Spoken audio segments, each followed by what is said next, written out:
पाकिस्तान और अफगानिस्तान के दरमियान तरजीही तजारती मुआहिदा तय पा गया। सफारती ज़रा का कहना है कि पाक अफगान हुकाम के दरमियान काबुल में तय पाने वाले मुआहिदे के मुताबिक ड्राइवर्स और मददगार अमले को बॉर्डर क्रॉसिंग के लिए वीज़ा और पासपोर्ट की शर्त ख़त्म करने पर इत्तफाक किया गया। ज़रा ने बताया कि दोनों अतराफ से तिजारत को आसान बनाने के लिए आर्जी दाखिले कागजात तैयार किए जाएंगे।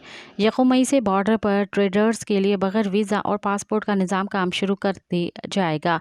ज़रा के मुताबिक बॉर्डर ट्रेड बैंकिंग निज़ाम के ज़रिए किया जाएगा। अफगान हुकाम की ख्वाहिश पर स्टेट बैंक निज़ाम को यकीनी बनाएगा। अमल दरामद के लिए पाकिस्तान और अफगानिस्तान हतमी ड्राफ्ट एक दूसरे के हवाले करेंगे। मज़ीद ख़बरन ऐं तफ़सीलात लाइ विज़िट कयो असांजी वेबसाइट www.awamiNewsHD.com ऐं ॾिसंदा रहो अवामी न्यूज़ HD।